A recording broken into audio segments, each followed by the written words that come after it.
అమ్మ మరి ద్వాదశ రాసుల్లో కుంభరాశి వారికి ఈ ఏప్రిల్ నెల ఎలా ఉండబోతుంది? అలాగే వీరు ఇంకా మంచి ఫలితాల కోసం ఎలాంటి రెమెడీస్ పాటించాలి?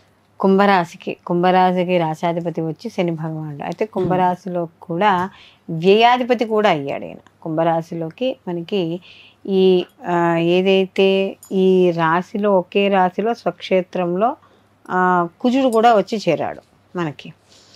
ఈ రాశి కానీ చూసుకున్నప్పుడు ధనిష్ట 3-4 పాదాలు, శతభిషం 1-2-3-4 పాదాలు, అలాగే పూర్వభాద్ర 1-2-3 పాదాలు మనకి కుంభరాశిలోకే వస్తాయి.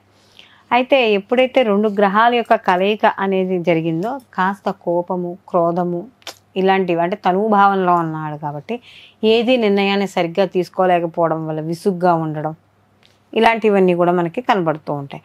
అలాగే ఎప్పుడైతే ధనస్థానంలో శుక్రుడితో రాహు కలిసి ఉన్నాడో ఇక్కడ ఏమవుతుందంటే విదేశీ యోగం, విదేశీ యానము, విదేశీ పరంగా ధనయోగము ఇలాంటివన్నీ కూడా కనబడుతూ మనకి ఈ వచ్చే అవకాశాలు ఎక్కువగా ఉన్నాయి.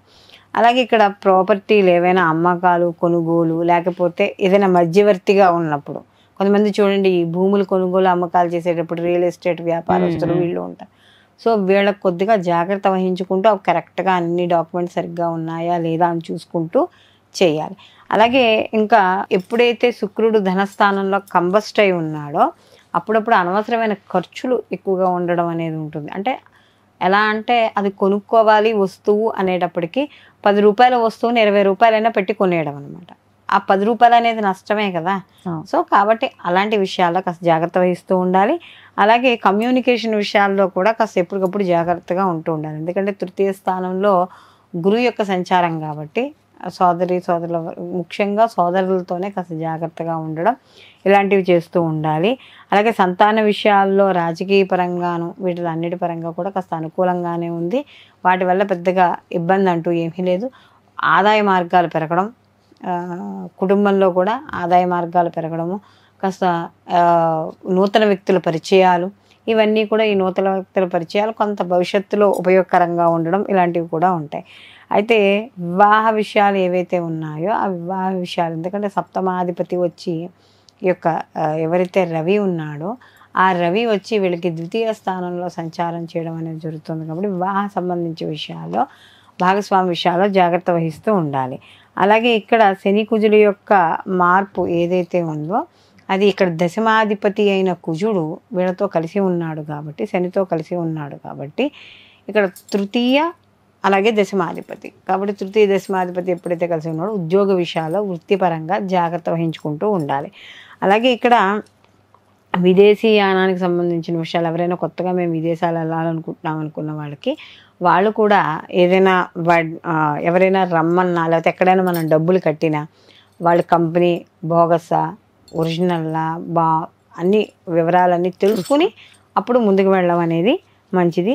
అలాగే ఎవరైతే ఇక్కడ ఈ శనికి అంటే ఈ కుజుడికి సంబంధించి వ్యాపారాలు, అలాగే శనికి సంబంధించి బొగ్గు వ్యాపారాలు ఇవన్నీ ఎవరైతే చేస్తున్నారో వాళ్ళందరికీ కూడా అనుకూలంగా ఉండడం అనేది జరుగుతోంది. అలాగే కోర్టు కేసులు అలాంటి విషయాల్లో కూడా కొంతవరకు అనుకూలత ఉండడం, అయితే వెంటనే తీర్పు అనేది వీళ్ళకి అనుకూలంగా రాదు కానీ కొద్దిగా సమయం అనేది అయితే మాత్రం ఖచ్చితంగా పడుతుంది. వీళ్ళు మరిన్ని మంచి ఫలితాలు పొందడానికి కుంభరాశి వాళ్ళు ప్రతిరోజు కూడా వీళ్ళు సుబ్రహ్మణ్య ఆరాధన చేస్తూ ఉండడం, అలాగే శనివారం నియమాలు, శివునికి రుద్రాభిషేకం ప్రతి సోమవారము కూడా రుద్రాభిషేకం చేయించుకుంటూ ఉండడము. ఎందుకంటే వీళ్ళకి ఏలాంటి శని వీళ్ళకి జన్మలో ఉన్నాడు కదా కాబట్టి రుద్రాభిషేకం చేయించుకోవడము. అలాగే కుదిరితే ప్రతిరోజు సంధ్యా సమయంలో ఆవు నేతితో దీపాన్ని, కుదిరితే పిండి దీపం, లేదు అంటే మామూలు మన ప్రమిదలు ఉంటాయి కదా ప్రమిదల్లోనైనా సరే గుళ్ళో శివాలయంలో సంధ్యా సమయంలో వెలిగించడం. ఒకవేళ మగవాళ్ళు అయితే కుదరకపోతే వాళ్ళ బదులు ఆడవాళ్ళైనా వెళ్ళి కనీసం వెలిగించవచ్చు, ఎటువంటి దోషము లేదు. సింహరాశికి రాశాధిపతి వచ్చి రవి. అయితే సింహరాశిలోకి మఖ 1-2-3-4 పాదాలు, బుబ్బ 1-2-3-4 పాదాలు, ఉత్తర 1వ పాదము మనకి సింహరాశిలోకి వస్తాయి. అయితే సింహరాశి వాళ్ళకి కానీ చూసుకుంటే ఈ రాశ్యాధిపతి కూడా ఈయనకి వీళ్ళకి కానీ చూసుకుంటే అష్టమ స్థానంలో సంచారం చేయడం అనేది జరుగుతుంది.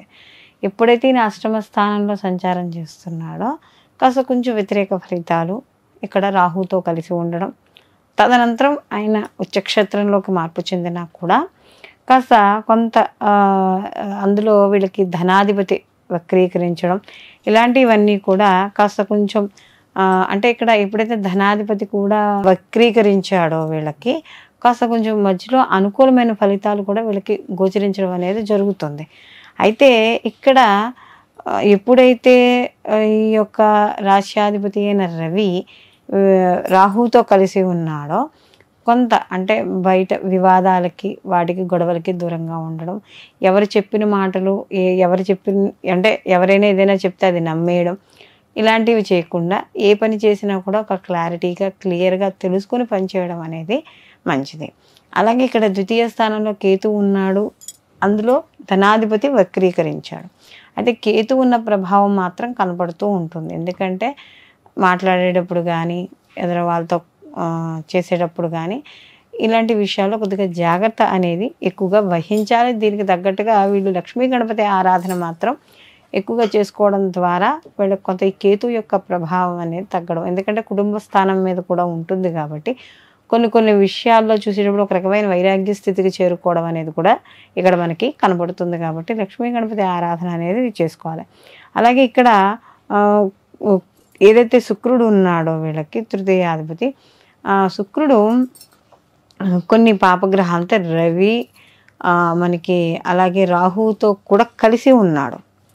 కలిసి ఉండడం వల్ల ఆయన ఇచ్చే పూర్ణ ఫలితాలని ఇవ్వలేకపోవచ్చు. కాబట్టి సోదరుల విషయాల్లో వాటిల్లో కూడా కాస్త జాగ్రత్త వహిస్తూ ఉండడం, కాస్త ఉద్యోగాలు ఎవరైనా చేపట్టాలి, కొత్తగా చేపట్టాలి, అయితే ఇప్పుడు ఉన్న ఉద్యోగాలు రిజైన్ చేసేయాలి, ఇలాంటివి ఏమైనా కొత్త నిర్ణయాలు రాజకీయ పరంగా పార్టీలు మారాలనుకున్నా లేకపోతే ఉద్యోగాలు మారాలనుకున్నా ప్రభుత్వ రంగంలో ఉన్న ఉద్యోగస్తులు అర్థం పద్ధం లేకుండా కొన్ని వాలంటీర్ రిటైర్మెంట్లని ఇలాంటివి తీసేసుకుంటూ ఉంటారు.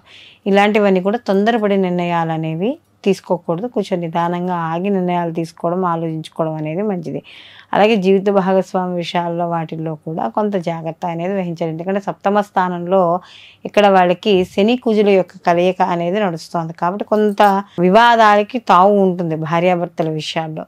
కానీ దాన్ని పెద్దది చేసుకోకుండా ఉండడం అనేది, రచ్చ చేసుకోకుండా కొంచెం జాగ్రత్తగా ముందుకు వెళ్ళిపోతూ ఉండాలి. అలాగే ఇక్కడ ఎప్పుడైతే ఈ వీళ్ళకి కానీ చూసుకున్నప్పుడు చతుర్థాధిపతి కుజుడు వీళ్ళకి సప్తమ స్థానాధిపతి అయిన శని భగవాన్ అంటే రోగస్థానానికి అధిపతి శని భగవాన్. అలాంటి స్థానానికి శత్రుస్థానానికి అధిపతి అయిన శని భగవాన్తో కలిసి ఉన్నాడు కాబట్టి ఆరోగ్య విషయాల్లో, ముఖ్యంగా స్పౌస్ ఆరోగ్య విషయాల్లో వాటిల్లో కూడా కొద్దిగా జాగ్రత్త వహించుకుంటూ ఉండాలి.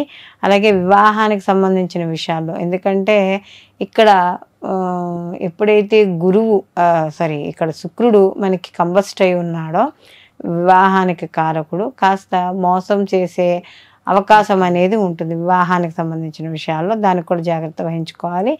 అలాగే ఈ శని కుజుడు ఎప్పుడైతే వీళ్ళకి కూడా అక్కడ ఉన్నారో సప్తమ స్థానంలో కొంచెం భాగస్వామి వ్యాపారాల్లో కానీ అలాంటి విషయాల్లో సమాజపరంగా వచ్చే కీర్తి గౌరవాలు, మీరు మాట్లాడే అగ్రెసివ్నెస్ వల్ల కొంత మీకు అంతవరకు ఉన్న మంచిదనం కూడా కొద్దిగా తగ్గుతూ ఉంటుంది. కాబట్టి అలాంటి విషయాల్లో కూడా కాస్త జాగ్రత్త వహించాలి. మొత్తం మీద ఈ రాశిలో ఉన్న విద్యార్థులకు మాత్రం మంచి అవకాశాలు ఉంటాయి. ఎందుకంటే పంచమాధిపతి గురువు వీళ్ళకి నవమ స్థానంలో ఉన్నాడు, మంచి అవకాశాలు ఇవ్వడం అనేది జరుగుతుంది.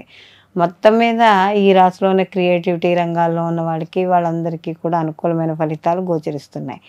వీళ్ళు మరిన్ని మంచి ఫలితాలు ఈ మాసంలో పొందడానికి కందులు నానబెట్టి ప్రతిరోజు గోవుకి తినిపించడం, సుబ్రహ్మణ్య ఆరాధన చేస్తుండడం, ఎర్రటి పూలని అమ్మవారికి నివేదన చేస్తూ, అంటే నివేదన మీన్స్ అమ్మవారికి సమర్పించడం, గుళ్ళో కానీ ఇంట్లో కానీ ఎక్కడైనా సరే సమర్పించడం. అలాగే వీళ్ళకి ఈ రాశి వాళ్ళు ఎవరైతే ఉన్నారో సింహరాశి వాళ్ళు, వీళ్ళు నిత్యము కూడా కుదిరితే ప్రతిరోజు కూడా గణపతి ఆరాధన కానీ లేదా గణపతికి ఒక 11 ప్రదక్షిణాలు చేసి వచ్చేయడం కానీ ఇలాంటివి చేయడం ద్వారా మరిన్ని మంచి ఫలితాలు పొందడం అనేది జరుగుతుంది.